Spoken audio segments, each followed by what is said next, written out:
Hello అండి, తెలుగు శ్రోతలందరికీ నమస్కారం. మన అలనాటి కథలు ఎవర్గ్రీన్ స్టోరీస్ ఛానల్కి మీ అందరికీ స్వాగతం. మళ్ళీ మీ ముందుకు ఒక మంచి నవలతో వచ్చాను. అది జీవన తరంగాలు. రచన ఎద్దనపూడి సులోచన రాణి గారు.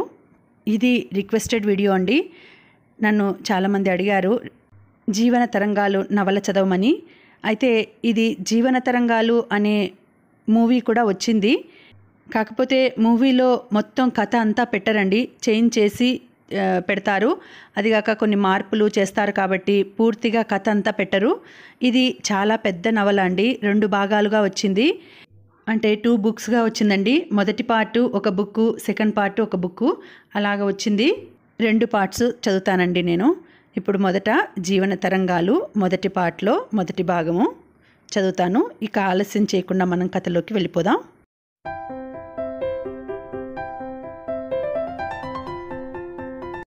శీతాకాలం ఉదయం 8-9 గంటల మధ్య దట్టంగా పట్టిన మంచు తెరలు అప్పుడప్పుడే విడిపోతున్నాయి. సికింద్రాబాద్ రైల్వే స్టేషన్ దూరం నుంచి వస్తున్న రైలేదో త్వరలో ప్లాట్ఫారం చేరుకోబోతున్న సూచనగా సిగ్నల్ చెక్క వంగి ఉంది. నగరంలో ఇండో రష్యన్ సాంస్కృతిక వార్షికోత్సవాలు జరుగుతున్నాయి.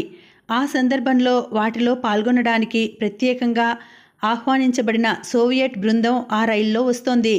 వారిని ఆహ్వానించడానికి పురప్రముఖులు, పెద్దలు చాలామంది పళ్ళు కటకటలాడించే ఆ చలిని లక్ష్య పెట్టకుండా చేతుల్లో అందంగా చెమ్కీ చుట్టి అప్పుడే విచ్చి నవనవలాడుతున్న పెద్ద పెద్ద గులాబీ దండలు పట్టుకొని వరుసగా నిలబడి ఉన్నారు.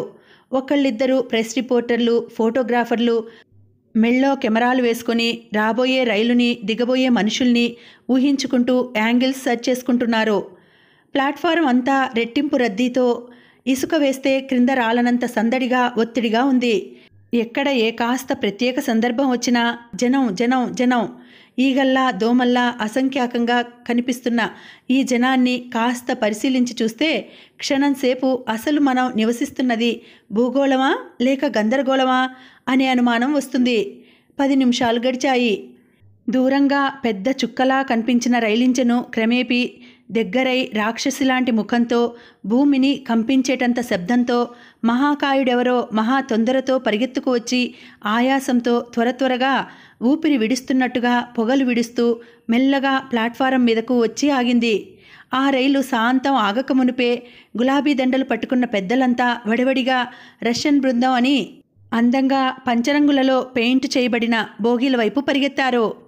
ఈ మధ్య రైల్వే కూలీలు కొంతమంది ఆ జనానికి అడ్డం పడి వాళ్ళ మధ్య నుంచి దూరి ఎలాగో దారి చేసుకుని మధ్యతరగతి పెట్టెల్లోకి జొరబడి కూలీ కూలీ అని అరుస్తూ ప్రయాణికులు శాంతం దిగక మునిపే వారి వారి సామాను దొరకపుచ్చుకుంటున్నారు. వాళ్ళని ఆగమని అరుస్తున్నారు కొంతమంది, వద్దని వారిస్తున్నారు మరికొంతమంది. ఈ సందడి కాస్త తగ్గనివ్వమని మొత్తుకుంటున్నారు ఇంకొంతమంది. 10 నిమిషాల పాటు హిందీ, తెలుగు, ఉర్దూ, ఇంగ్లీషు ఈ 4 భాషల్లోనూ తారాస్థాయికి లేచిన కంఠాలు కలగాపులగంగా వినిపిస్తూ చెవులు హోరెత్తించాయి.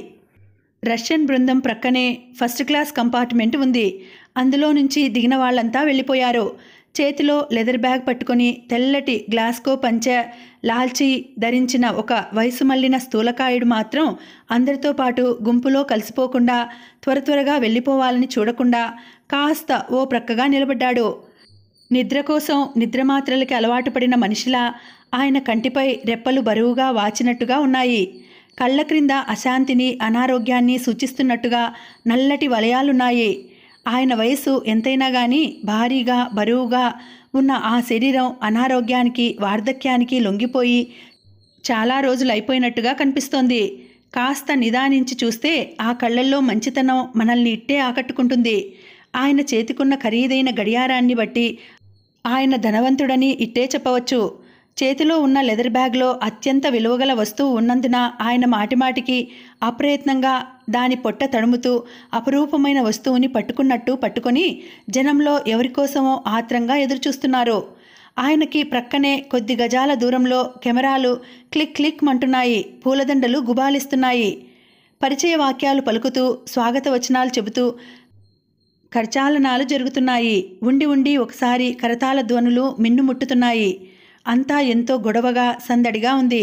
అక్కడున్న జనంలో చాలామంది అక్కడకు వెళ్ళి వాళ్ళని చూడాలనే తాపత్రయంతో కుతూహలంగా ఒకరిని ఒకరు తోసుకుంటున్నారు. అయినా సరే ఆయన ఈ గొడవంతా పట్టనివాడిలా పైనుంచి ఈ గోల ఎప్పుడు సద్దుమణుగుతుందా అని ఓపికతో వేచి చూస్తున్నట్టుగా సగం విసుగ్గా సగం ఆదుర్దాగా ఎవరికోసమో చూడసాగాడు. దాదాపు అరగంట తర్వాత ఆయన చుట్టుప్రక్కల సందడి తగ్గింది. జనం పలుచబడ్డారు. రష్యన్ బృందం మెళ్ళో గులాబీ దండలు సున్నితంగా ఊగులాడేలా నడుస్తూ ప్లాట్ఫారం దాటి వెడుతోంది. ఫోటోగ్రాఫర్స్ ఒకళ్ళిద్దరూ వాళ్ల ముందు వెనక్కి నడుస్తూ ఇంకా ఫోటోలు తీయాలని ప్రయత్నిస్తూనే ఉన్నారు. రష్యన్ బృందాన్ని ఆహ్వానించి వారితో పాటు కలిసి ముందుకు వెళ్ళిపోతున్న వారిలో తెల్లటి బట్టలతో చక్కటి క్రాఫ్ట్తో చూడగానే పొడగరి అనిపించేట్టున్న ఒకతన్ని ప్రక్కనున్న మరో అతను భుజం మీద చెయ్యి వేసి ఆపు చేస్తూ, విజయ్, అక్కడ నిలబడ్డది మీ వేణుగోపాలరావు గారు కదూ అని అడిగాడు. విజయ్ అన్న అతను ఆగి అటు తిరిగి చూశాడు. చురుగ్గా తీక్షణంగా ఉన్న అతని కళ్ళు క్షణంసేపు చెప్పలేనంత ఆశ్చర్యంగా చూసినాయి.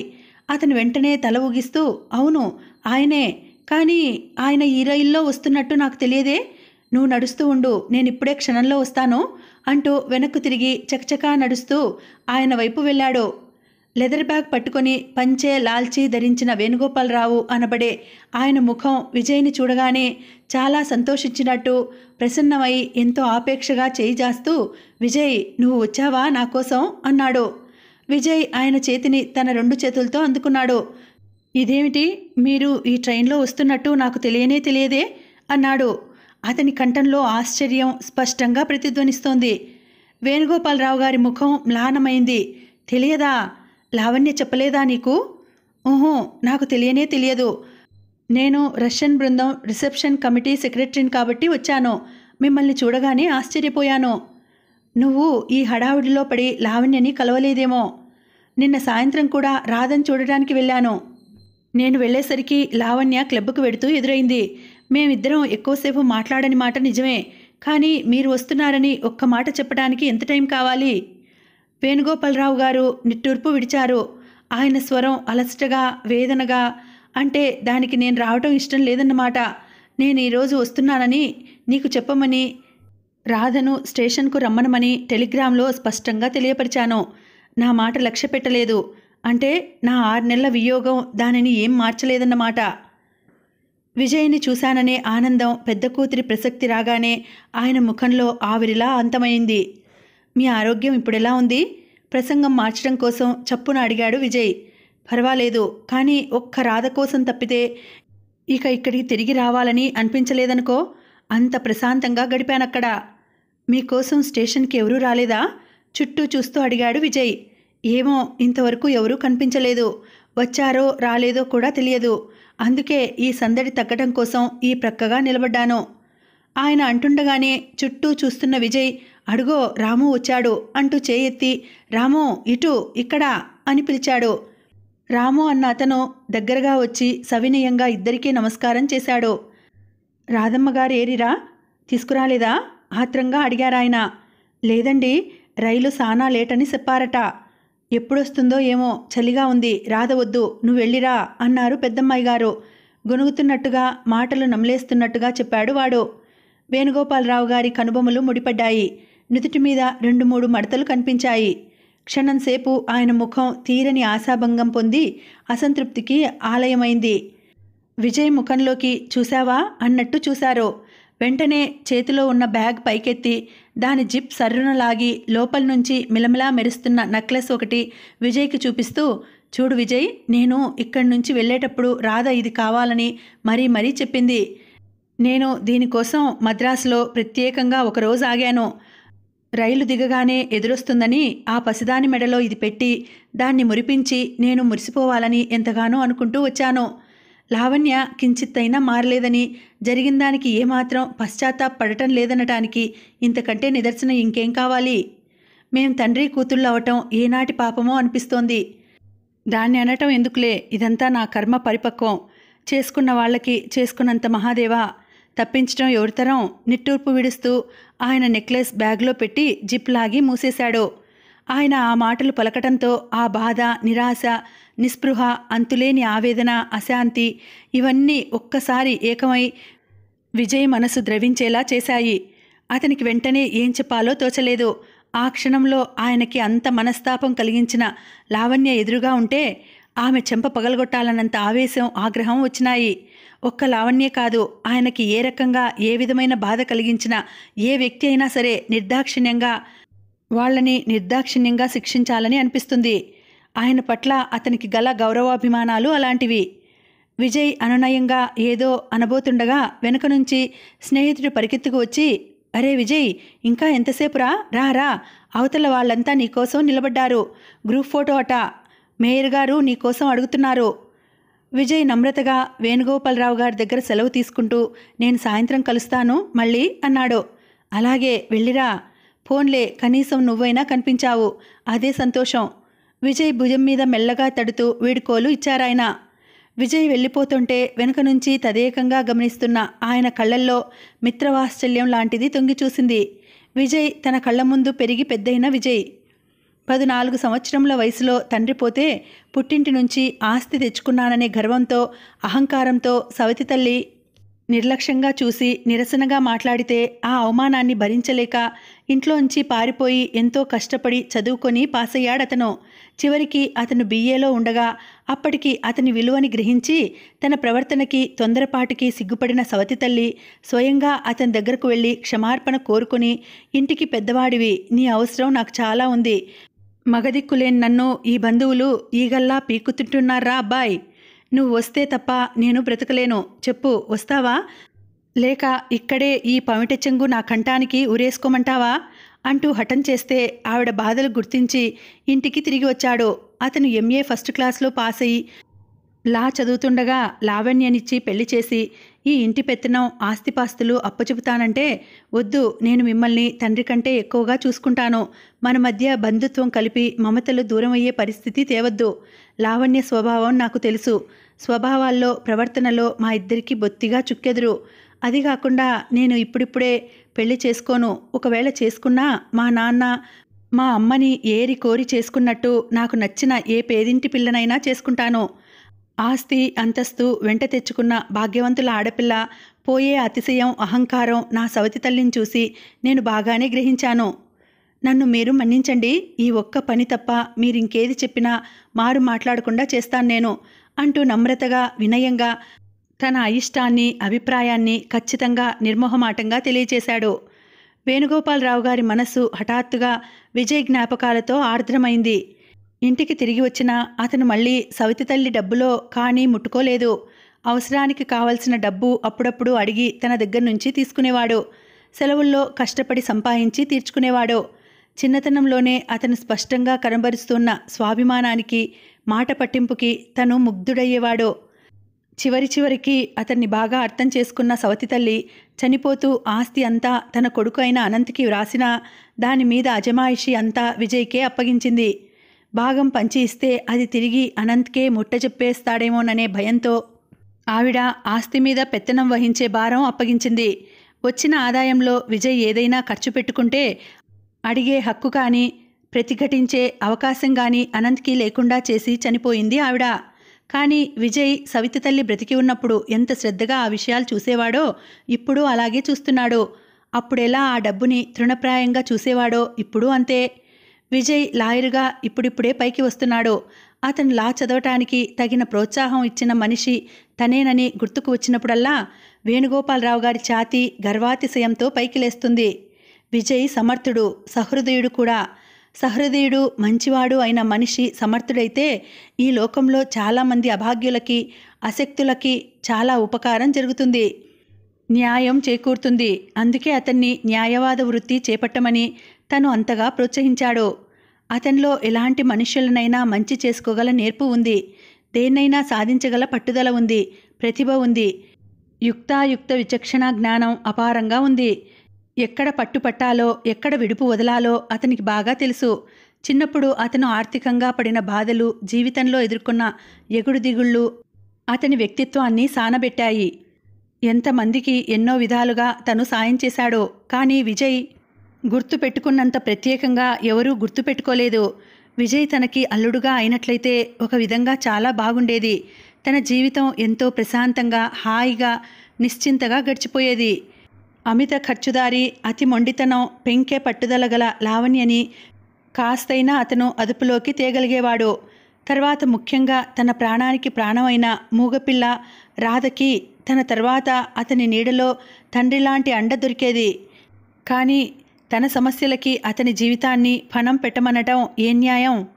ఈ విషయం గుర్తుకు వచ్చినప్పుడల్లా మొహమాటం పోయి తన మాటని మన్నించి ఇద్దరి జీవితాలు దుర్భరం చేసుకోకుండా ముందే దూరం ఆలోచించి నిర్భయంగా తిరస్కరించిన అతని ధైర్యానికి, విచక్షణా జ్ఞానానికి ఆయన మెచ్చుకోకుండా ఉండలేడు. పుత్రసంతతి లేని తన నిర్భాగ్య జీవితానికి ఆ లోటు కనపడనీయకుండా ఆత్మీయతతో, అనురాగంతో, గౌరవ మర్యాదలతో ప్రవర్తించే విజయ్ని చూసినప్పుడల్లా ఆయనకి స్వర్గంలో ఉన్న తన ఆప్తమిత్రుడైన రంగనాథానికి చేతులెత్తి నమస్కరించాలనిపిస్తుంది. డ్రైవర్ రాము ఆయన పెట్టే బెడ్డింగ్ చెరో చేత్తో పట్టుకుని గబగబా ముందుకు వెళ్ళిపోతున్నారు. అప్పుడే మళ్ళీ ఇంకో రైలు వచ్చింది. మళ్ళీ ప్లాట్ఫారం అంతా చెప్పలేనంత రద్దీగా, సందడిగా, కోలాహలంగా ఉంది. ఒత్తిడిగా ఊపిరి సలపనట్టు ఆ మనుషుల మధ్య నుంచి స్థూలకాయుడైన ఆయన వడివడిగా నడిచి వెళ్ళాలంటే చాలా ఇబ్బందిగానే ఉంది. విజయ్ని గురించిన ఆలోచనల్లో పరధ్యాసగా జనాన్ని తప్పించుకుంటూ ప్రయాసతో నడుస్తున్న ఆయన 4-5 గజాలు నడిచి వెళ్ళాడో లేదో అవతలి వైపు నుంచి అమిత వేగంగా వస్తున్న ఒక వ్యక్తి ఆయన అమాంతంగా ఢీకొట్టాడు. దెబ్బ సరాసరి వచ్చి బలంగా ముక్కు మీద తగలటంతో ఆయన ప్రాణం ఎగిరిపోయినంత పనైంది. కళ్ళు బైర్లు కమ్మాయి. క్షణంసేపు ప్రపంచమంతా గిర్రున తిరిగినట్టయింది. వెనక్కు వెళ్ళకిలా పడబోయి ఎలాగో అతి ప్రయాస మీద నిగ్రహించుకొని నిలదొక్కున్నాడు. కళ్ళు తిరగటం ఆగిన మరుక్షణంలోనే ఆయన తన చేతిలో బ్యాగ్ లేనట్టు తెలుసుకున్నాడు. వెంటనే చర్రుమని వెనక్కి తిరిగాడు. ఆయనకి కావాలని డాష్ ఇచ్చిన వ్యక్తి బ్యాగ్ లంకించుకొని జనంలో మెరుపులా అదృశ్యమైపోతూనే ఉన్నాడు. కంఠం చించుకొని అరిచేశాడాయన, నా బ్యాగ్ పట్టుకోండి, క్యాచ్ హిమ్, థీఫ్, చోర్, పట్టుకోండి. మరు నిమిషం ప్లాట్ఫారం అంతా పరుగులు, కేకలతో నిండిపోయింది. ఎవరికి వారే ఏమిటి గొడవ అన్నట్టు దిగ్భ్రాంతులై నిలబడిపోయారు. ఆయన పరిగెత్తలేక పరిగెత్తుతూ catch him, don't leave him, అందులో డైమండ్ నెక్లెస్ ఉంది అంటూ వెర్రివాడిలా చేతులూపసాగాడు.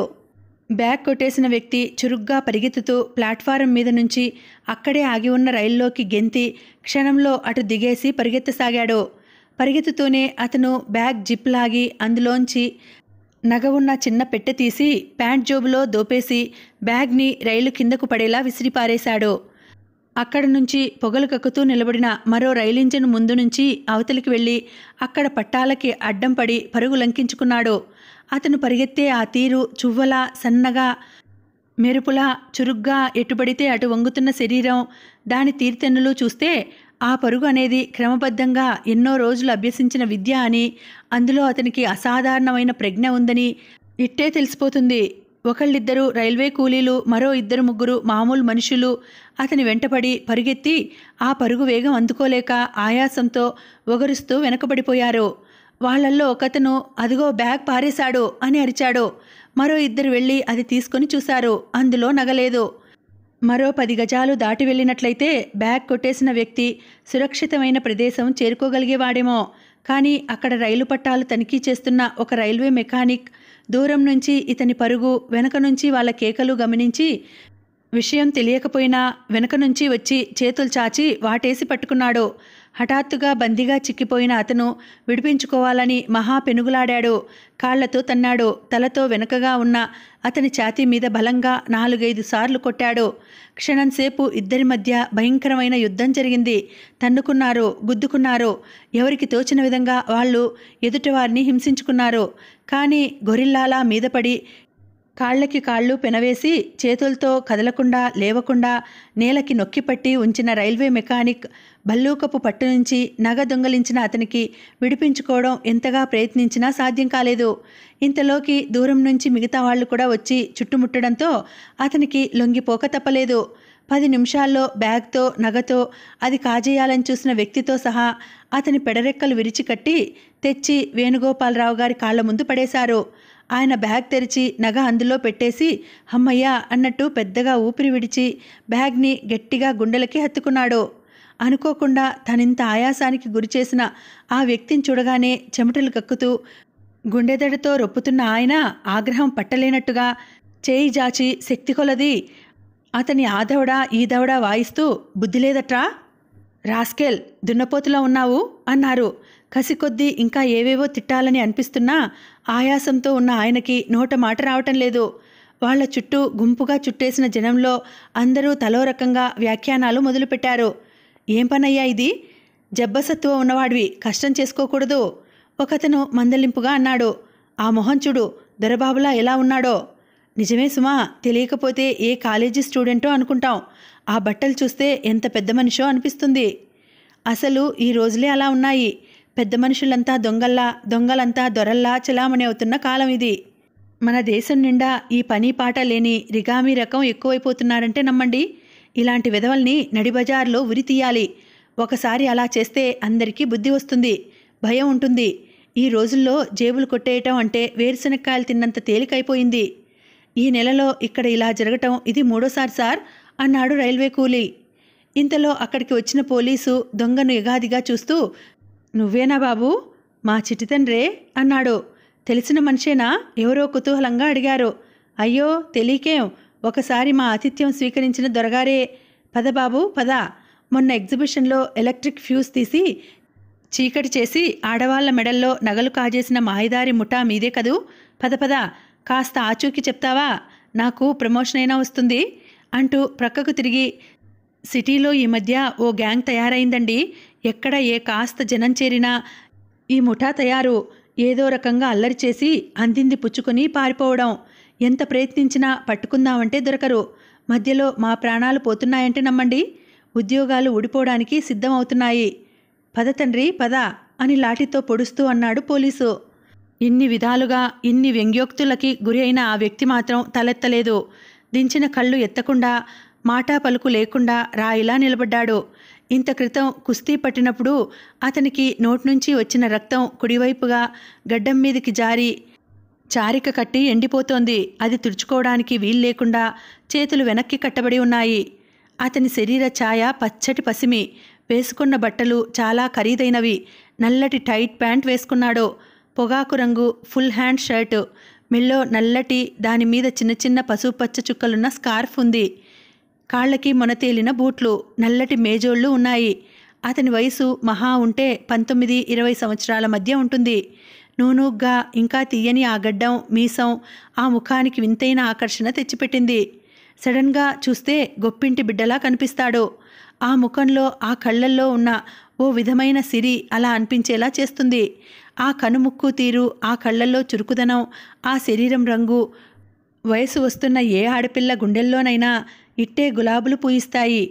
రష్యన్ బృందం వివరాలు ఫోటో తీసుకోవడానికి చలికి మెలకువరాక ఆలస్యంగా ఆద్రాబాద్రా వచ్చి ఉసూరుమంటూ తిరిగిపోతున్న ఓ ప్రెస్ రిపోర్టర్కి గుడ్డిలో మెల్ల అన్నట్లు ఇది కాస్త అవకాశంగా తోచింది. దొంగతనం చేసిన అతన్ని మంచి యాంగిల్స్లో క్లోజప్లో ఫోటో తీసుకున్నాడు. వేణుగోపాలరావు గారు ఎలాగో బయటికి వచ్చి తన కోసం వేచి ఉన్న కారులో కూలబడ్డారు. ఆయన శరీరం ఇంకా వణుకుతూనే ఉంది. దాదాపు 6 నెలలు అవిరామంగా కేరళలో పల్లెటూరిలో ప్రకృతి చికిత్స పొందిన ఆయన గుండె హైదరాబాద్లో అడుగుపెట్టిన మొదటి క్షణంలోనే తన పరిస్థితి ఏం మారలేదని, ఇంకా దుర్భరంగానే ఉన్నానని వార్నింగ్ ఇచ్చేసింది.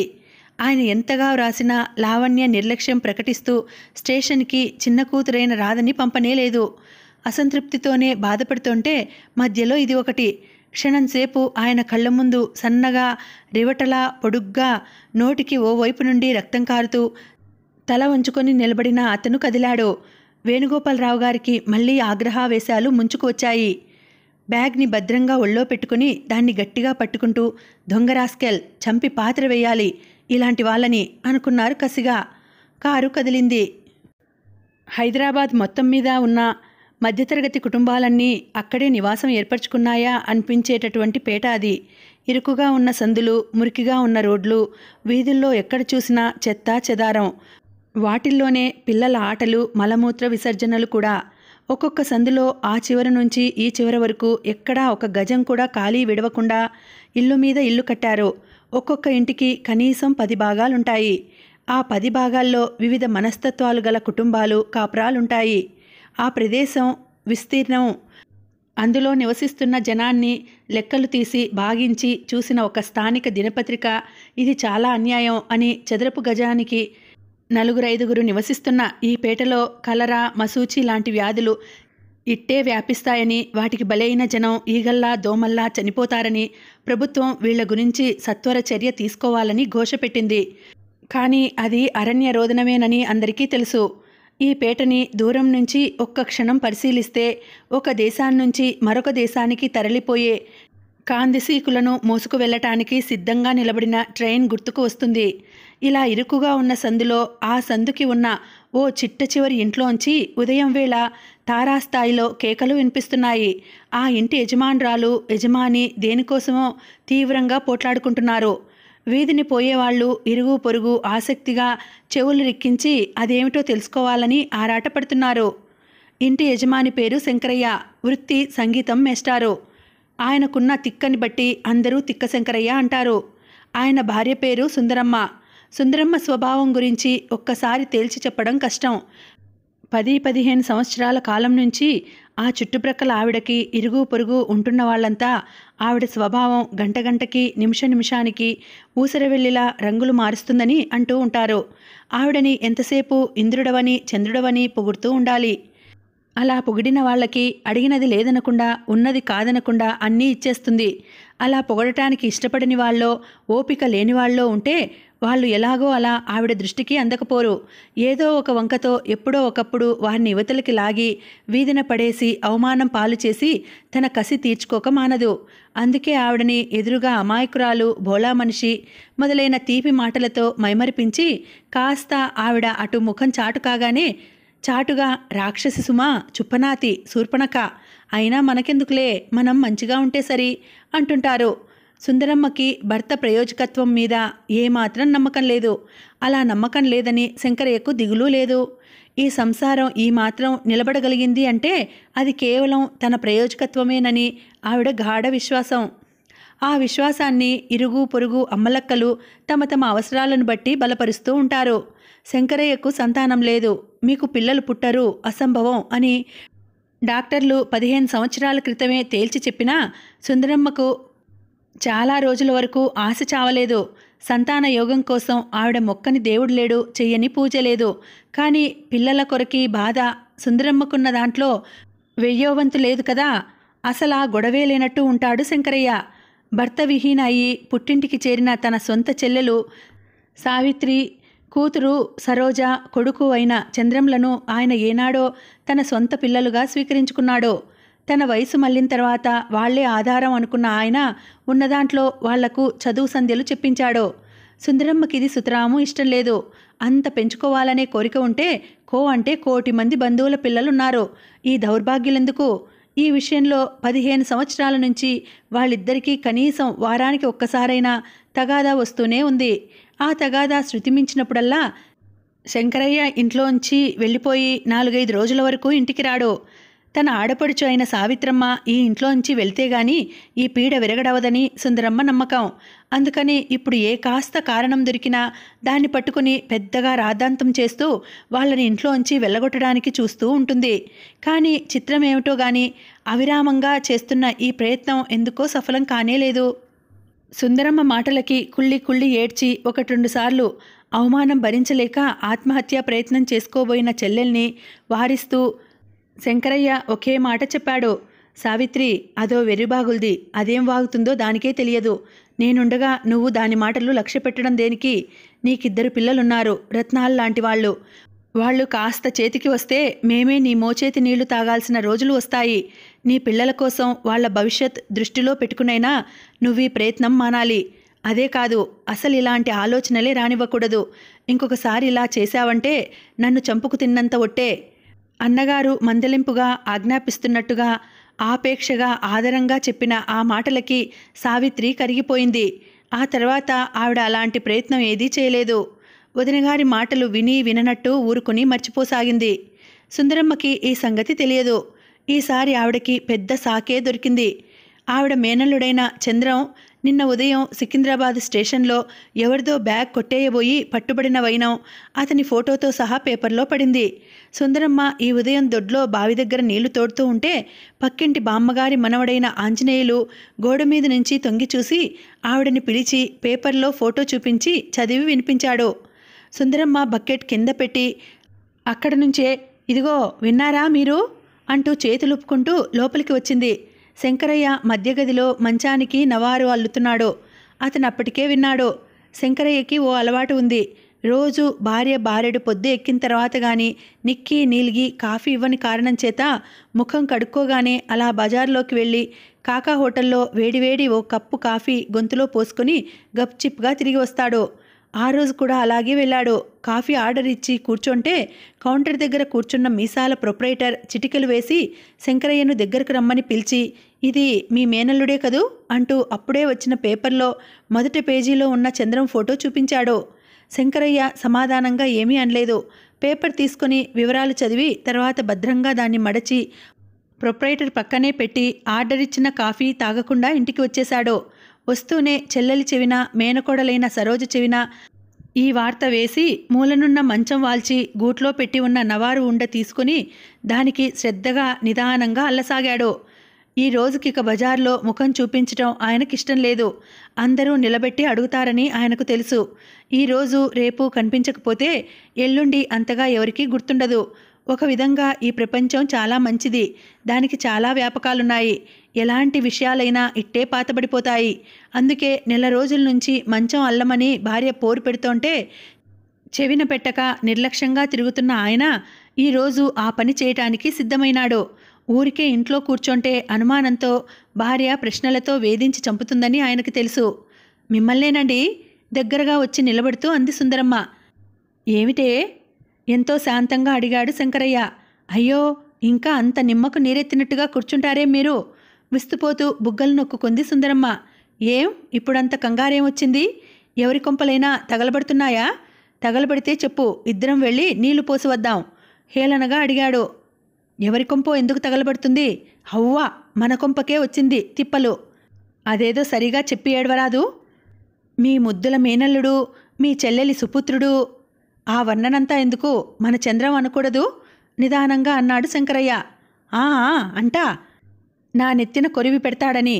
పెట్టాడుగా అందరి నెత్తినా ఇప్పుడు చేతులూపుతూ చూస్తూ అంది ఆవిడ. ఆవిడ ఆశించినట్టుగాని ఊహించినట్టుగాని శంకరయ్య కంగారు పడలేదు. సావిత్రమ్మ ఏమైంది వదినా? చందు ఏమయ్యాడు అంటూ ఆత్రంగా గది దాటి బయటికి పరిగెత్తుకురాలేదు. శంకరయ్య వైపు గది వైపు మార్చి మార్చి చూసిన సుందరమ్మకి అనుమానం వచ్చేసింది. ఏమిటండి మీకు ముందే తెలుసా అంది. తెలుసు. సంభాషణ అట్టే పొడిగించటానికి ఇష్టపడని వాడిలా ముక్తసరిగా చెప్పేశాడు శంకరయ్య. సుందరమ్మ తెల్లబోయింది. తర్వాత పరమార్థం ఏదో బోధపడిన దానిలా కళ్ళు తిప్పుతూ తల ఊగిస్తూ, అదా అలా చెప్పండి. ఏమిటా ఈ మనిషికి ఇవాళ ఇంత కుదురు వచ్చింది? మంచం మీద హఠాత్తుగా ఇంత శ్రద్ధ పుట్టింది అని నేను అనుకుంటూనే ఉన్నాను అంది. నోరుముయ్యవే నువ్వు. నోరుముయ్యాలా? నేనా? ఎందుకు? నా కొడుకు దొంగతనం చేశాడనా? నా పేరు రచ్చకెక్కిందనా? ఎందుకు మూసుకోవాలండి నోరు నేను? నిలదీస్తున్నట్టుగా అంది. శంకరయ్య తలెత్తి కోపంగా చూశాడు. లేకపోతే వీధిన పడి అరువు అన్నాడు. అరవటానికి నాకేం కర్మ? ఇదిగో ఈరోజు గట్టిగా ఆఖరిసారిగా అడిగేస్తున్నాను. మీరు అటో ఇటో తేల్చే వరకు నేను వదలను. ఈ దొంగ మూకతో నేను ఇంకొక క్షణం కూడా కలిసి ఉండను సరేనా? ఉండకపోతే పోవే నిర్లక్ష్యంగా అన్నాడు శంకరయ్య. నేనెక్కడికి పోతాను? ఇది నా ఇల్లు, నా ఇష్టం. ఉండడానికి గతి లేని వాళ్ళు, ఉంచుకున్న వాళ్ళు, పరువు నిలుపలేని వాళ్ళు ఎవరో వాళ్లే పోతారు. నేనిక ఊరుకోను. తేలుస్తారా తేల్చరా మీరు? అయినా ఉండండి, మీరు తేల్చేదేమిటి? నేనే అడుగుతాను అంటూ చెరచెరా వెళ్ళి ఆడపడుచు గది గుమ్మం దగ్గరకు వెళ్ళి ద్వారబంధం మీద చెయ్యి వేసి, ఇదిగో ఏమమ్మోయ్ మహారాణి నిన్నే అంటూ పిలిచింది. లోపల నుంచి సమాధానం రాలేదు. శంకరయ్య చేతిలోని నవారు ఉండ క్రింద పడేసి గబగబా వెళ్ళి భార్య రెక్కపట్టుకొని బలంగా యువతలకు లాక్కువచ్చాడు. పళ్ళు బిగబట్టి కోపాన్ని ఆపుకుంటున్న కంఠంతో, నీకు బుద్ధుందా లేదా? అసలే అది కుళ్ళి కుళ్ళి ఏడుస్తుంటే మధ్యలో నీ గొడవేమిటి అన్నాడు. సుందరమ్మ సహనానికి నిప్పుపుల్ల గీసి పడేసినట్టు అయింది. గయ్యమంటూ అంతెత్తున లేచింది. ఏడుపా? ఎందుకు? ఏం పోయిందని? ప్రపంచంలో అన్నీ వదిలేసుకొని అందరితో అన్ని సంబంధాలు ఏనాడో తెంచుకొని సిగ్గెగ్గులు వదిలేసిన మనిషి. ఆవిడికి బాధేమిటి? మనం ఏం అనకుండా ముందు నుంచే నంగనాచి ఏడుపులు మొదలుపెట్టింది. ఏడవవలసింది నేను, పరువు పోయింది నాకు. ఇప్పటి నుంచి నడిబజార్లో నలుగురు నిలదీసి నానా రకాలుగా అడుగుతుంటే తలెత్తి సమాధానం చెప్పలేక ఫలానా వాళ్ళ మేనల్లుడని మన వైపు చూపిస్తుంటే సిగ్గుతో చావాల్సి వచ్చినందుకు మనం ఏడవాలి. ఆవిడకెందుకండి ఏడుపు? శంకరయ్య భార్యతో కీచులాడితే లాభం లేదని బ్రతిమలాటలోకి దిగాడు. నచ్చ చెబుతున్నట్లుగా అన్నాడు. ఏం చేస్తాం చెప్పు? చందు మన పిల్లాడే అయితే ఏం చేసేవాళ్ళం? కడుపులో పెట్టుకుని దాచుకునేవాళ్ళం కాదా? సుందరమ్మ అపరకాళిలా లేచింది. ఏమిటి? వాడా ఆ దొంగ విధవా నా కొడుకు? వాడు నా కొడుకు అయినట్లయితే ఇలాంటి పనులు చేస్తే ఎప్పుడో గొంతు పిసికి చంపి అవతల పారేసి ఉండేదాన్ని. ఇలా గదుల్లో నక్కి కూర్చుంటాననుకున్నారా మీరు? ఆ మాటలకేం ఎన్నైనా చెప్పవచ్చు. నరల్లేని నాలుక ఎటు పడితే అటు తిరుగుతుంది. అందుకే భగవంతుడసలు పిల్లలు లేకుండా చేశాడేమో. మామూలుగా అనేసిన శంకరయ్య నోరు జారినందుకు నాలుక కొరుకున్నాడు. ప్రమాదం జరగనే జరిగింది. సుందరమ్మ శివంగిలా లేచింది. ఏమిటండి మీరనేది? నాకు పిల్లలు లేరనేగా? లేకపోతే పోయారు, ఏం పర్వాలేదు. నేను ఊ అనాలే గాని 100 మంది వచ్చి నా కాళ్ళ దగ్గర వాళ్తారు. ఈ మాటలన్నీ అనవసరం. ముందా విషయం తేల్చండి మీరు. శంకరయ్యకి తిక్క లేచుకొస్తోంది. అయినా సహనం తెచ్చిపెట్టుకుని వెళ్ళి నవారు ఉండ చేతిలోకి తీసుకున్నాడు. మిమ్మల్నే మాట్లాడరేం? ఏం మాట్లాడమంటావు? మీకు నేను కావాలా, వాళ్ళు కావాలా? బాగుంది. కుడికన్ను కావాలా, ఎడంకన్ను కావాలా అంటే ఎవరైనా ఏం చెప్పగలరు? సుందరమ్మ ఆవేశంగా చూసింది. రోషంగా అంది. అంటే నేను మీ వాళ్ళు మీకు సమానం అనేనా మీరు చెప్పేది? ఇప్పటికైనా అది అర్థం చేసుకుని ఇక నోరు మూసుకుంటే సంతోషిస్తాను. సుందరమ్మకు ఏడుపు ముంచుకు వచ్చేసింది. ఆ పాపిష్టి వాళ్ళు నేను మీకు సమానమా? ఇదేనా మీరు చెప్పేది? సరే, ఇవాళ మీరు నా శవాన్ని చూడకపోతే చూడండి. ముక్కు చిర్రున చీదేస్తూ అంది.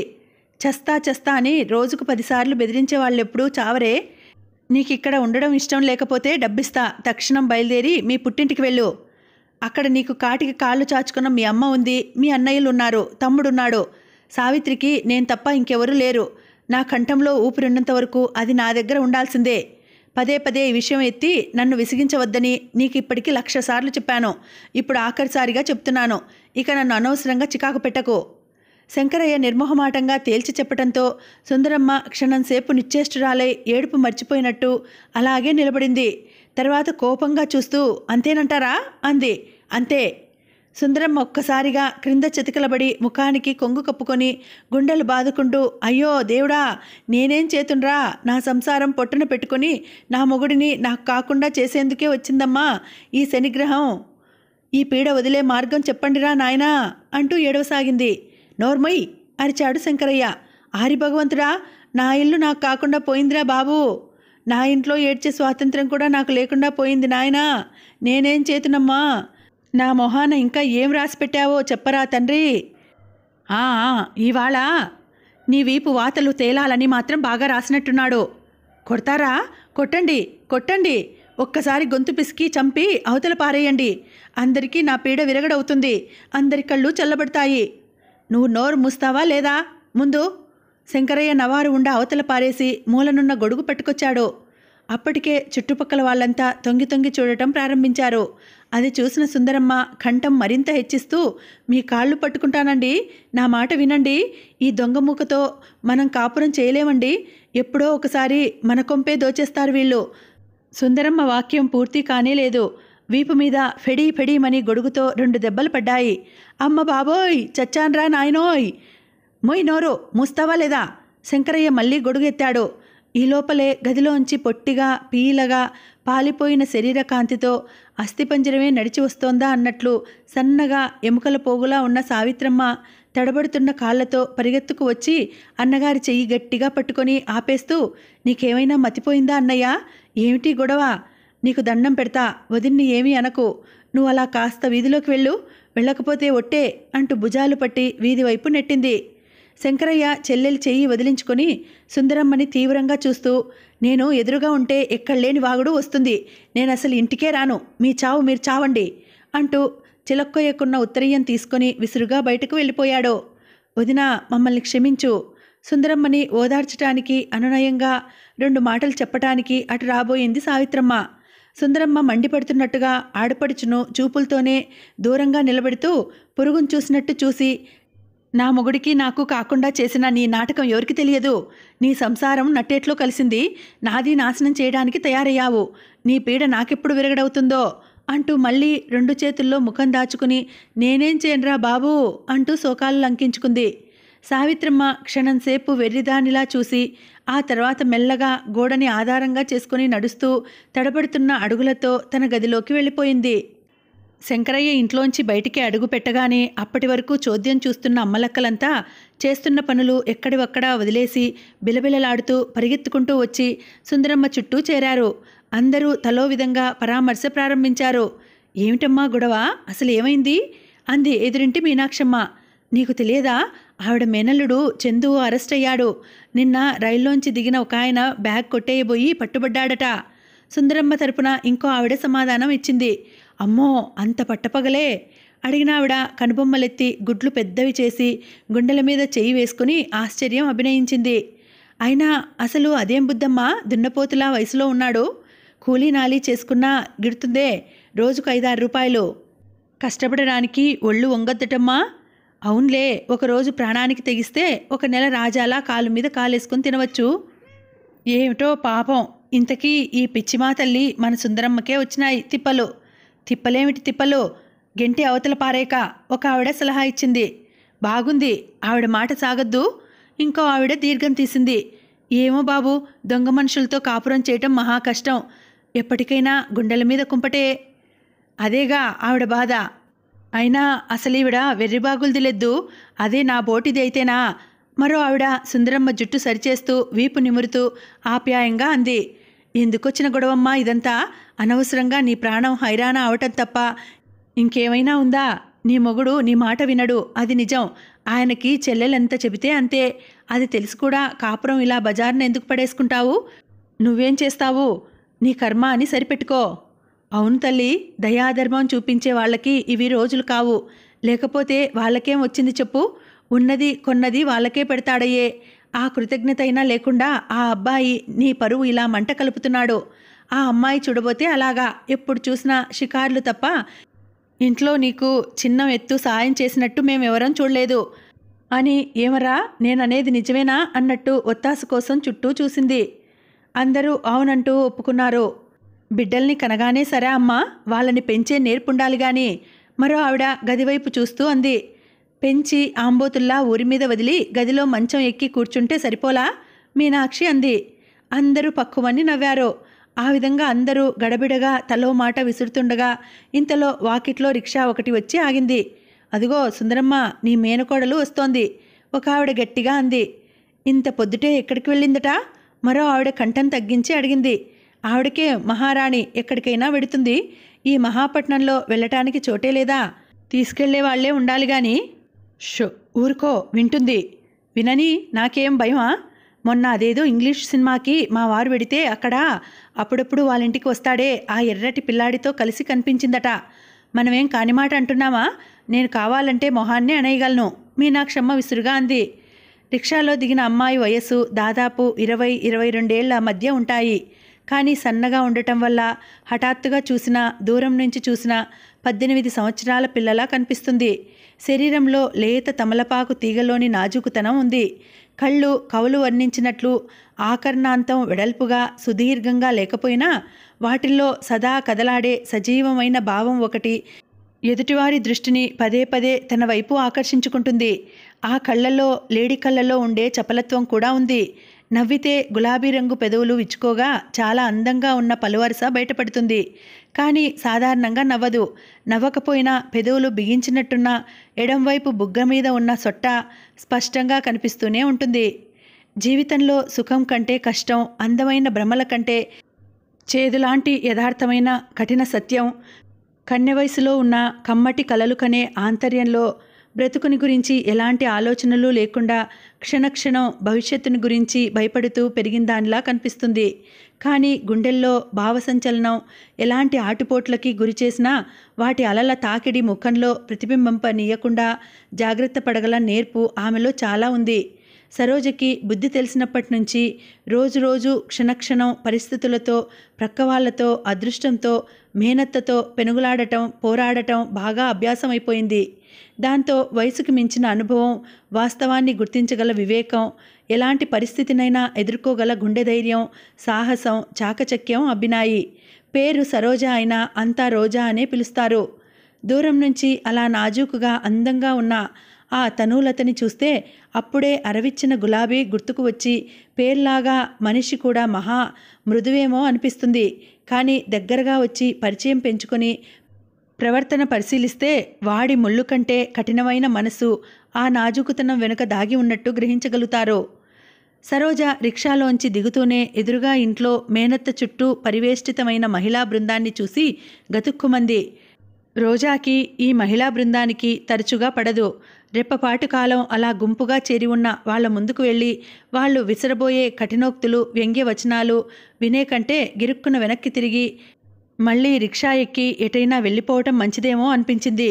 కానీ అది క్షణికం మాత్రమే. తన పిసినారితనానికి తనే సిగ్గుపడింది. మరుక్షణం రోజాలో ఉండే ధైర్యం పడగెత్తి బుసలు కొడుతున్న పాములా తోక మీద నిలిచింది. అవును, నిజంగానే ఆలోచిస్తే తనెందుకు భయపడాలి? తనేం తప్పు చేసిందని? రిక్షావాడి చేతిలో డబ్బులు పెట్టి మళ్ళీ ఇటు తిరిగేసరికి రోజా ముఖం ప్రసన్నంగానే ఉంది. ఎలాంటి తొట్టుపాటు లేకుండా సరాసరి లోపలకు వచ్చింది. చూపులతోటి తినేస్తున్నంత తీవ్రంగా చూస్తున్న వాళ్ళందరినీ కలయజూస్తూ మెత్తటి చిరునవ్వుతో, ఇదేమిటి వేళగాని వేళ అంతా ఇప్పుడు సభ తీర్చారేం?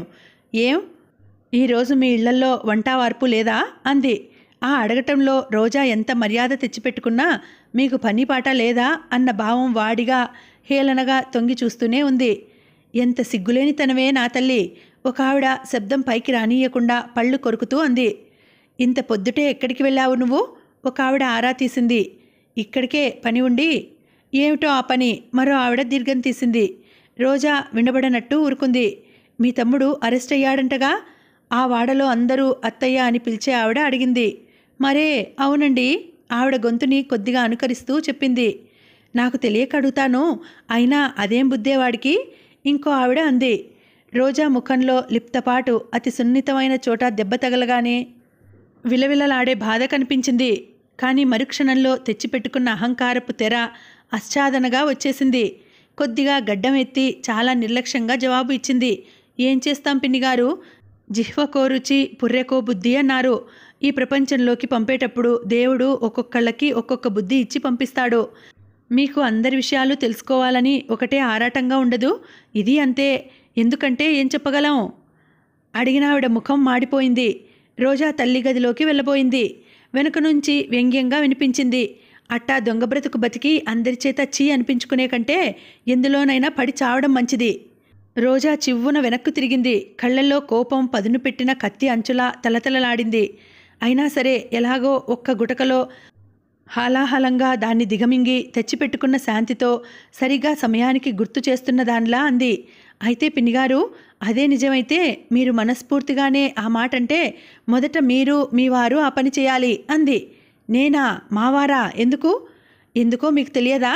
మీ ఇద్దరూ కలిసి తలచెడి మీ ఇంట చేరిన మీ విధవ చెల్లెలి ఆస్తి 6 నెలల్లో హారతి కర్పూరంలా ఎలా హరించుకుపోయిందో, మీ ఇంట్లో హఠాత్తుగా బీరువాలు, కుర్చీలు, మీ వంటి మీద రాళ్ల నగలు ఎలా వచ్చాయో, గుండె జబ్బుతో చనిపోయిందని మీరు చెప్పిన ఆవిడ శవాన్ని పోలీసులు రాకముందే దహనం చేయాలని మీరెంత ఆదుర్దపడ్డారో ఇవన్నీ మాకు తెలుసు అని పక్కకు తిరిగి, మీనాక్షమ్మ గారు, మీరు మీ ఇంట్లో ఉన్న వెండి గిన్నెలు, స్టీలు కంచాలు, ఇత్తడి చెంబులు ఇవన్నీ మీరు అక్కడక్కడ పెళ్ళిళ్ళల్లో ఉన్నవాళ్ల ఇళ్లలో వంట చేసినప్పుడు చాటుగా చేరవేసిన బాపతని మీ వెనుక వీళ్ళంతా గుసగుసలాడటం చాలాసార్లు నేను స్వయంగా విన్నాను.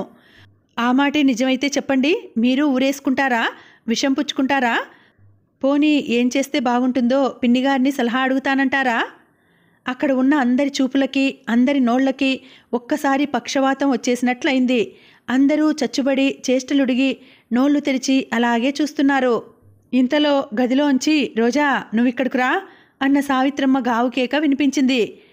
తల్లి గదివైపు తిరగబోతున్న రోజా క్షణం ఆగి వాళ్ళందర్నీ చూస్తూ నుదురు బెదురు లేకుండా, కాబట్టి పిన్నిగారు, ప్రస్తుతం ఈ రోజుల్లో దొంగగాని వాడంటూ ఎవరూ లేరు.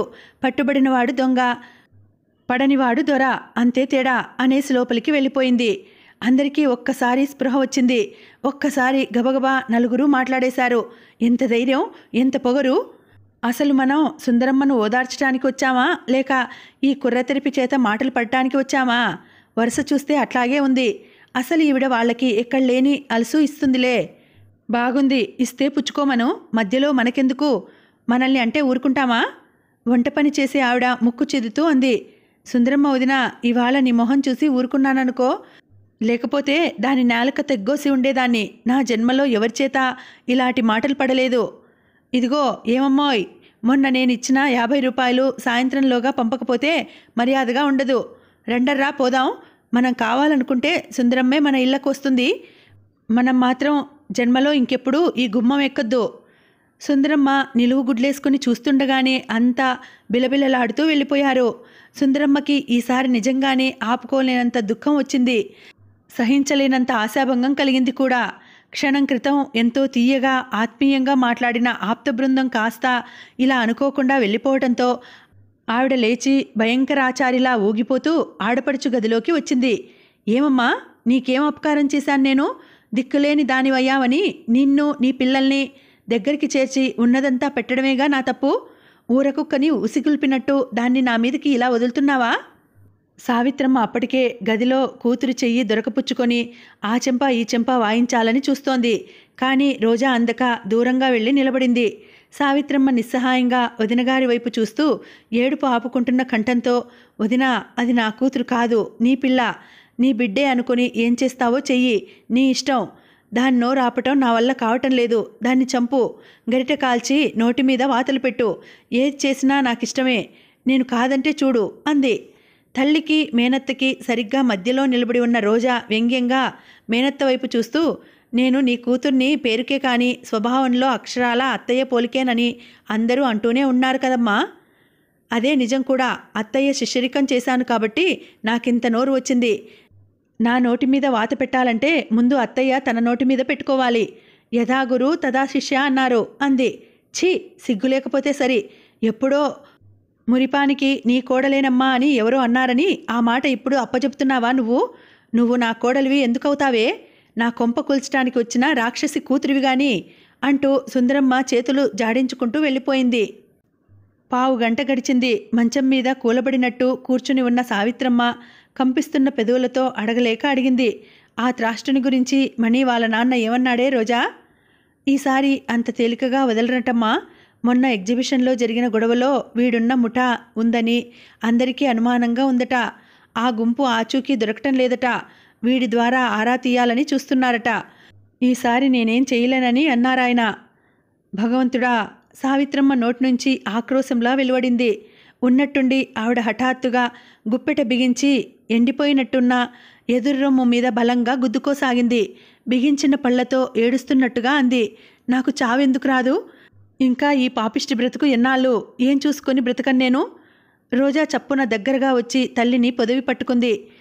ఆవిడలా రొమ్ము మీద గుద్దుకొనటం అనేది హిస్టీరియా రావటానికి సూచన.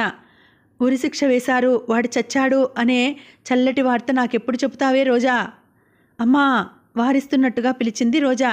మంచం మీద తల్లి ప్రక్కన కూర్చొని బలవంతంగా ఆవిడ తల ఒళ్ళోకి లాక్కుంది. బుజ్జగిస్తున్నట్టుగా అమ్మా అమ్మా అని పిలవసాగింది. సావిత్రమ్మకి అప్పటికే స్పృహ లేదు. పక్కలదిరిపోయేలా వెక్కి వెక్కి ఎడవసాగింది. ఆవిడ 2 గుప్పెళ్ళని చేతితో బలంగా పట్టుకొని బంధించి ఉంచింది రోజా. ఎన్నో ఏళ్లుగా ఆ బలహీనమైన గుండెలో గూడు కట్టుకొని ఉన్న దుఃఖం ఒక్కసారిగా ప్రవాహంలా పొంగి గట్టు తెంచుకొని ప్రవహించసాగింది. చిన్నపిల్లలా ఏడుస్తూ ఆ ఏడుపులోనే అడుగుతోంది ఆవిడ. కష్టాలు కలకాలం కాపురం ఉండవు అంటారు. అదెంత అబద్ధమే రోజా? నేను బ్రతికి ఉన్నంతకాలం ఏదో ఒక బాధ భరించాల్సిందేనా? మీ ఇద్దరూ పెరిగి పెద్దయితే నా బాధలు తీరుతాయి. నేను ఒక మనిషిలా 4 రోజులు ఇలా ఊపిరి పీల్చుకోవచ్చుననే ఆశతోనే ఇన్నాళ్ళు ఏటికి ఎదురీదుతూ వచ్చాను. అయిపోయింది. ఆ ఆశ కూడా తీరిపోయింది. వాడలా భ్రష్టుడైపోయాడు. నువ్వు మాత్రం తక్కువ దానివా? నేనెంత చెప్పినా వినకుండా ఆ అనంత్ అనే పిల్లాడితో వేళాపాలా లేకుండా తిరగటం లేదు. నా మాట లక్ష్యం ఉందా నీకు? అసలు నీకెవరంటే లక్ష్యం ఉంది? ఎవరన్నా లేదు. నీ బ్రతుకు కూడా బండలైందని తెలుసుకున్న రోజున ఆనందంగా ఊరేసుకుని చస్తాను. అప్పటి వరకు చావను. అమ్మా! ఆవిడని పిలిచి కూడా లాభం లేదని తెలిసిన రోజా 1-2 సార్లు పిలిచింది. జవాబుగా ఆవిడ పలకపోవడం చూసి ఇక ఏమీ చేయలేని దానిలా తల్లి తల ఒళ్ళో పెట్టుకుని అలాగే రాయిలా కూర్చుంది. చాలామంది ఆడపిల్లలకి నిస్సహాయంగా అనిపించినప్పుడు ఏడుపు వచ్చేస్తుంది. రోజాకి అలా కాదు, ఆపుకోలేనంత కోపం, భరించలేనంత రోషం వస్తాయి. తల్లి గుండెల్లో బద్దలవుతున్న అగ్నిపర్వతాలు తనకు తెలియనివి కావు. కానీ ఏం చేయగలదు తను? చిన్నప్పుడు తను చదువుకుంటానని పట్టుబడితే, ఆ ఆడపిల్లకెందుకమ్మా చదువు, ఒక అయ్య చేతిలో పెట్టే మనిషికి చక్కగా వంట వార్పు నేర్పక అన్న అత్తయ్య మాటలు పట్టుకొని వద్దులే వద్దులే అంటూ తల్లి కూడా వంతపాడింది. ఆర్థిక పరిస్థితులు అప్పటికే అవగాహన చేసుకోగలిగిన తాను ఎదురు అడగలేకపోయింది. పోనీ మగబిడ్డ అని అంతగా ఆపేక్ష పడే చంద్రానికైనా శాంతం చెప్పించారా? లేదు. జైలులో కటకటాల వెనుక తల వంచుకొని కూర్చున్నట్టున్న తమ్ముడు కళ్ల ముందు కదలగానే రోజా కళ్ళల్లో గిర్రున నీళ్లు తిరిగాయి. చందు చిన్నప్పుడు ఎంత అమాయకంగా, ఎంత సిగ్గుగా ఉండేవాడు. ఆటల్లో ఎవరితోనైనా పోట్లాట వస్తే తను గాని అత్తయ్య గాని వాడి తరపున వెళ్ళి వాదించాల్సి వచ్చేది. ఎంతో నెమ్మదైనవాడు, ఎంతో భయస్థుడు, అంతులేని మొహమాటం గలవాడు. అయితేనేం స్కూల్లో అందరిలో వాడే ఫస్టున ఉండేవాడు. తనకెంత సంతోషం అనిపించేదో. చాలా తెలివైన వాడని, మంచి భవిష్యత్తు ఉందని టీచర్స్ చెబుతుంటే ఇంట్లో అంతా ఎంత సంబరపడిపోయేవారో. ఇంత చిన్నతనంలోనే చదువుల్లో, ఆటల్లో వాడికి వచ్చిన ప్రైజులు చూసినప్పుడు అప్పుడప్పుడు తనకే ఈర్ష్యగా అనిపించేది. కానీ అది చాలా క్షణికం మాత్రమే. మరు నిమిషం వాడికి తనకి మధ్య నువ్వు నేను అనే భేదం లేదు అనిపించేది. 14 సంవత్సరాలకే స్కూల్ ఫైనల్ మంచి మార్కులతో పాస్ అయ్యాడు. అక్కడ నుంచే ప్రారంభమైంది శని. వాడిని కాలేజీలో చేర్పించడానికి డబ్బు లేకపోయింది. ఇటు ఉద్యోగం చూడటానికి వయసు చాలలేదు. ఖాళీగా ఇంట్లో ఉండిపోయాడు. మొదట చాలా బుద్ధిమంతుడుగానే ఉన్నాడు. కానీ తర్వాత రాను రాను వాడి ప్రవర్తనలో పరిణామం రావటం ప్రారంభించింది. ఇంట్లో కూర్చుంటే చీటికి మాటికి అత్తయ్య ఏదో ఒక వంక పెట్టుకుని సాధించే సాధింపులు, చీవాట్లు, శాపనార్థాలు ఇవి భరించలేక సాధ్యమైనంత వరకు బయట గడపడానికి ప్రయత్నించేవాడు. కానీ తను కల్లో కూడా అనుకోలేదు ఆ తిరగటంలో వాడు వేరే పరిచయాల వైపు మొగ్గుతున్నాడని. చందు సిగరెట్లు కాలుస్తున్నాడని తెలిసి తను ఎంతో బాధపడింది. సరాసరి వెళ్ళి మేనమామకి చెప్పి మందలించమని కోరింది. రోజా ఫిర్యాదుని ఆయన తేలికగా తీసిపారేస్తూ, పోదు, ఈ రోజుల్లో సిగరెట్లు కాల్చని వాళ్ళెవరు? పిల్లల్ని మరీ అంత శిక్షణలో పెంచకూడదు. కొంచెం చనువివ్వాలి. అదే రేపు వారు ఆఫీసరయ్యి తాగితే ఊరుకోము అన్నాడు. రోజాకి ఒళ్ళు మండింది. ఎన్నడూ లేంది మామయ్యని నమిలి మింగేయాలన్నంత కోపం వచ్చింది. చివరికి రోజా తనే చందుని దొడ్లోకి తీసుకువెళ్ళి నిలదీసి అడిగింది. చివాట్లు వేసింది. ఎక్కడివని ఆరా తీసింది. ఎవరో స్నేహితులు ఇచ్చారని నసిగాడు. ఇంకెప్పుడు కాల్చనని వాగ్దానం చేశాడు. కానీ రోజాకి తెలుసు, తనంటే ఉండే గౌరవం కొద్దీ ఆ క్షణంలో ఇచ్చాడు తప్ప తర్వాత వాగ్దానం నిలుపుకోడేమో అనుకుంది. అక్షరాల అలాగే జరిగింది. భరించలేని కాలుకూటం లాంటి విషసమానమైన నిజం ఏమిటంటే, అసలు ఒక విధంగా చందుకి దొంగతనం నేర్పింది కూడా అత్తయ్యే. వాడికి కడుపు నిండా అన్నం పెట్టేది కాదు. బజ్జీలు, చెక్కిలాలు వాడికి చాలా ఇష్టమైనవి చేసి వాడికి సరిగా పెట్టకుండా అయిపోయినాయి అని ఒట్టిగిన్నె చూపించి లోపల రహస్యంగా దాచుకునేది. చివరికి చందు తెగించడం మొదలుపెట్టాడు. పెట్టిన మూతలు పెట్టినట్టే ఉండేవి. లోపల వస్తువులు మాయమైపోయేవి. కన్నంలో తేలుకుట్టిన దొంగల సుందరమ్మ బయటపడలేక, దిగమింగలేక కుతకుతా ఉడికిపోయేది. ఆవిడని అలా ఉడికించడం అతనికి సరదాగా ఉండేది. కానీ రోజా సహించేది కాదు. తమ్ముణ్ణి చెడామడా తిట్టేది. చంద్రం ఇదివరకులా సిగ్గుపడేవాడు కాదు, అవమానపడేవాడు కాదు. ప్రేమతో మొండిగా ఎందుకు తీసుకోకూడదు, ఆవిడకలాగే చేయాలి అనేవాడు. తర్వాత చంద్రంలో మార్పు చాలా త్వరితంగా రాసాగింది. వరుసగా 4-5 రోజుల పాటు ఇంటికి వచ్చేవాడు కాదు. వచ్చినప్పుడు వాడి దగ్గర వాచో, ట్రాన్సిస్టరో, కొత్త బూటో, టైనో ఏదో ఒక కొత్త వస్తువు కనిపించేది. ఎక్కడివిరా అంటే ఫ్రెండువి అనేవాడు. ఆ స్నేహితులు ఎలాంటి వాళ్ళో, ఆ స్నేహాలు ఎలాంటివో రోజా గుర్తించేసరికి చంద్రం చేతికందకుండా జారిపోయాడు. అత్తయ్యకి తామంటే ఏమాత్రం ఇష్టం లేదని, మామయ్య సంపాదన అంతంత మాత్రమని, ఈ కుటుంబానికి తాము మోయలేని భారంగా ఉన్నామని రోజాకి తెలుసు. తెలిసి కూడా ఈ ఇంటిని వదలలేకుండా ఉన్నారు. అంతకంటే మరో గత్యంతరం లేదు. 20 సంవత్సరాల క్రితం తనని ఆడపిల్లగా, చంద్రాన్ని కడుపులో 6 నెలల శిశువుగా అన్నగారి పంచన ఆశ్రయం కోసం వచ్చే ముందే అమ్మ ఆలోచించుకొని ఉండాల్సింది. బలహీనులకి, నిరాశ్రయులకి ఈ ప్రపంచం ముళ్ళపొదలాంటిదని, ఇందులో బ్రతకడం చాలా కష్టమని ఆవిడకెందుకు తెలియలేదు? పోనీ అన్నగారి పంచన చేరినా తనకి, తన పిల్లలకి అని కాస్తైనా స్వార్థం చూసుకోకుండా ఉన్నదంతా వాళ్ళకి కట్టిపెట్టడం చాలా అవివేకం. ఆవిడ అసమర్థతకి, తెలివిహీనతకి ఆవిడతో పాటు మంచి భవిష్యత్తు గల 2 జీవితాలు బలి అయినాయి.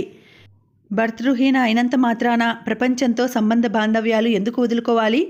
ఏమీ లేని మీనాక్షమ్మ వంటలు చేసుకుని బ్రతుకుతూ తన కాళ్ల మీద నిలబడి కూతురికి, కొడుక్కి మంచి భవిష్యత్ ఏర్పరచడం లేదు. అమ్మకేమైంది? స్వతంత్రంగా ఆలోచించే శక్తి ఆవిడకు రవంత కూడా లేదు. తల్లి పట్ల తను కఠినంగా ఆలోచిస్తున్నానని గుర్తుకు వచ్చేసరికి రోజా ఆలోచనలు మానేసి సిగ్గుపడింది. ఎవరి మీద తను ఆగ్రహపడేది? ఎముకల పోగుల అస్థిపంజరంలా ఉంది. బిడ్డల మీద మమకారంతోనో, వారి భవిష్యత్తుని గురించిన బెంగతోనో, ఇంకా ఎక్కడో కొన ఊపిరి ఉంచుకొని బలవంతంగా బ్రతుకుని ఏడుస్తున్న ఈ బలహీనురాలి మీదనేనా? చందు ఎలాగో చేతికందకుండా పోయాడు. కనీసం తనైనా ఆవిడని సుఖపెట్టాలి. కానీ ఎలా? ఏ విధంగా? ఎంత కష్టపడి వాళ్ళ చేత వీళ్ళ చేత చెప్పించి సంపాదించుకున్న ట్యూషన్ కాస్త ఇవాళ పోయింది. చంద్రం ఫలానా అని తెలియగానే ఆ పిల్లల తల్లి అరవమామి, అమ్మాయి నీ మీద నాకేం కోపం లేదు, మీ వాళ్ళు మంచివాళ్ళు కాదమ్మా, నేను వేరే టీచర్ని పెట్టుకుంటాను అంటూ ఉదయం డబ్బు లెక్క చూసి ఇచ్చేసింది. ముఖాన కత్తివేటు వేస్తే నెత్తురు చుక్కలేని దానిలా తిరిగి వచ్చింది తను. ఏం చేయాలి తను? అమ్మని సుఖపెట్టడం ఎలా? ఎలా? రోజా చెవులు ఈ ఎలా అన్న ప్రశ్నతో గింగిర్లెత్తసాగాయి. రోజాకి హఠాత్తుగా భవిష్యత్ పెద్ద ప్రశ్నార్థకంగా, కంటకప్రాయంగా కనిపించసాగింది. ఇక్కడికి ఈ భాగాన్ని ఆపుతున్నానండి. మళ్ళీ వచ్చే వీడియోలో మనం కథని కొనసాగించుదాం. మళ్ళీ వచ్చే వీడియోలో కలుసుకుంటాను. అంతవరకు సెలవు. నమస్తే. Thank you for watching. Bye.